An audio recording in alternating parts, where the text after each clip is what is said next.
যিনি রাজপথের সন্ত্রাসের মধ্য দিয়ে শেখ হাসিনা তাকে সংসদে পাঠিয়ে সংসদকে ঘৃণিত করেছিল। ভাইরা কি বলেন? এখনো ওই ফ্যামিলির লোক, তার ভাই রঞ্জু এখনো বাসায় ঘুমায় ভাইরা। কারণ বিএনপি অত্যন্ত সহনশীল একটি সংগঠন। তারা তো আমার প্রতিষ্ঠা রাজনীতিতে বিশ্বাস করে না। অনেক আওয়ামী লীগের নেতারা এখনো এই অঞ্চলে বাসায় ঘুমায়, কিন্তু আমাদের বিএনপি নেতারা জানে, তারপরও কিছু বলে না। কারণ বিএনপি কখনো হিংসা রাজনীতিতে বিশ্বাস করে না, বিএনপি কখনো হত্যা রাজনীতিতে বিশ্বাস করে না, বিএনপি সবসময় ভদ্র মানুষের রাজনীতিতে বিশ্বাস করে। আমরা বলতে চাই ভাই আমার, যারা অন্যায় করেছেন তাদেরকে কিন্তু ক্ষমা করার কোনো সুযোগ নেই, কিন্তু যারা অন্যায় করেন নাই তারা যে দলের হোক, আপনার নির্ণয় নির্বিঘ্নে আপনি বাসায় ব্যবসায় অবস্থান করেন, বিএনপি কখনোই আপনাদেরকে অত্যাচার নিপীড়ন নিবৃত্ত করবে না। আমাদের কথা একটাই, আগামী জাতীয় সংসদ নির্বাচন হবে, সেই ফেব্রুয়ারি নির্বাচনে একদিনে একটা ভোট হবে। সেই ভোটে আপনারা সবাই আমরা যাব এবং দীর্ঘদিন যে ভোটটা আমরা দিতে পারিনি, গণতন্ত্রকে পুনরুদ্ধারের জন্য, দেশের স্বাধীনতা সার্বভৌমত্ব এবং এই মানচিত্রের জন্য আমাদেরকে আবার ভোট দিতে হবে। সেই ভোটটি আপনারা সবাই দিবেন, কেন্দ্রে গিয়ে সবাইকে সঙ্গে নিয়ে যাবেন এবং আনন্দে আপ্লুত হয়ে অনেক ঈদের মতন আনন্দ সহকারে ভোট কেন্দ্রে যেয়ে ধানের শীষে ভোট দিতেন এবং ধানের শীষে ভোট দিলে ধানের শীষের প্রার্থী শান্তিলাল তুলি বিজয়ী হয়ে সংসদে যাবে। সংসদে যে কার কথা বলবে? এই আপনাদের অঞ্চলের মাটি ও মানুষের কথা বলবে, রাস্তাঘাটের কথা বলবে, ড্রেনেজের ব্যবস্থার কথা বলবে। বিএনপি এবার যদি ক্ষমতা আসে, আপনাদেরকে আমি কথা দিতে পারি, তারেক রহমান সাহেব বলেছেন কোনো দুর্নীতি বাংলাদেশে থাকবে না, কোনো সন্ত্রাস বাংলাদেশে থাকবে না, মানুষ দরজা খুলে ঘুমাবে, ইনশাআল্লাহ দেখবেন সেটা হবে।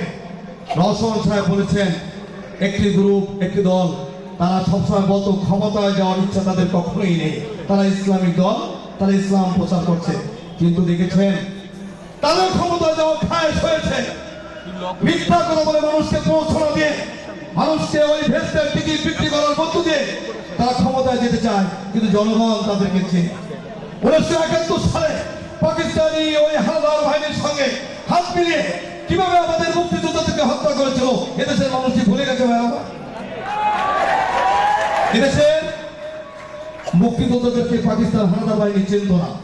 এই আলবদর আল-শাম, এই রাজাকার, এই জামাত ইসলাম মুক্তিযোদ্ধাদের বাড়িঘর দেখিয়ে দিয়েছে। ভাই আমার, আমাদের মা বোনদেরকে ধরে নিয়ে নিয়ে আর্মি ক্যাম্পে দিয়েছে।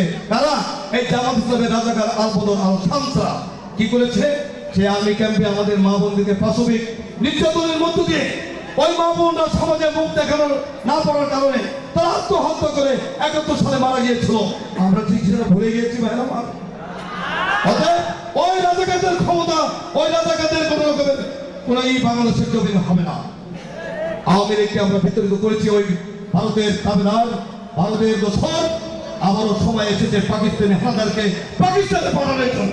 আপনারা সবাই প্রস্তুত থাকবেন। এবং তুলিয়াপুকে আমি মনে করি দেখেন একজন মানুষ, ওনার ব্যাপারে কিছু না বললেই নয়। উনি একজন মুসলিম সম্ভ্রান্ত পরিবার থেকে উঠে আসা, তার পরিবারের মধ্যে অনেক ডক্টর আছে, তার পরিবারের মধ্যে অনেক বিশ্ববিদ্যালয়ের শিক্ষক আছে, তার পরিবারের মধ্যে ইঞ্জিনিয়ার আছে, নিজেই একজন ইঞ্জিনিয়ার। একজন মহিলা, ভদ্র মহিলা কত শিক্ষিত হলে সে একজন ইঞ্জিনিয়ার হয়েছে। তার বাবা ওই অঞ্চলের কমিশনার ছিলেন, তার সমস্ত ভাই বোনরা সুশিক্ষিত। এমন একজন মানুষকে আমরা পেয়ে আমরা কি অত্যন্ত আনন্দিত না?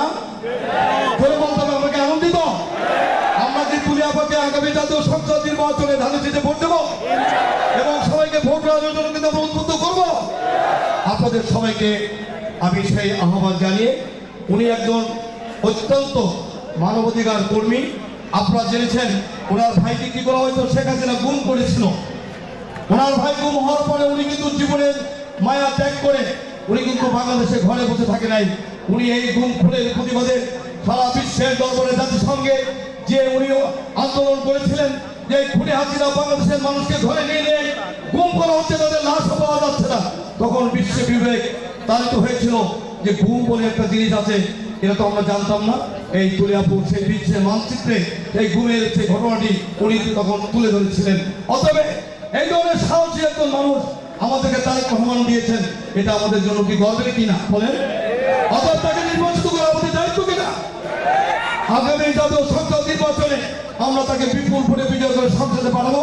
উনি সংসদে দিয়ে এই ঢাকা 14 আসনের মাটি মানুষের কথা বলবে, ভাগ্যের উন্নয়ন হবে। আপনারা ইনশাল্লাহ আপনাদের সন্তানদেরকে ভালো মতো সুশিক্ষিত করতে পারবেন। মসজিদ, মাদ্রাসা, স্কুল, কলেজ কোনোখানে কোনো রকমের দলীয় প্রভাব থাকবে না। যার যার স্বাধীন মতো জীবনযাপন করবে। আমাকে দিনে সে আহ্বান জানিয়ে তুমি আপনাদের ধানের শীষে ভোট দিয়ে বিজয়ী করার আহ্বান জানিয়ে আপনাদের সকলের সুস্বাস্থ্য দীর্ঘায়ু কামনা করে আমি শেষ করছি। আল্লাহ হাফেজ। বাংলাদেশ জিন্দাবাদ। দেশনেত্রী বেগম খালেদা জিয়া জিন্দাবাদ। শহীদ রাষ্ট্রপতি জিয়া রহমান অমর হোক। আমাদের ভারপ্রাপ্ত চেয়ারম্যান তারেক রহমান জিন্দাবাদ। সবাইকে ধন্যবাদ।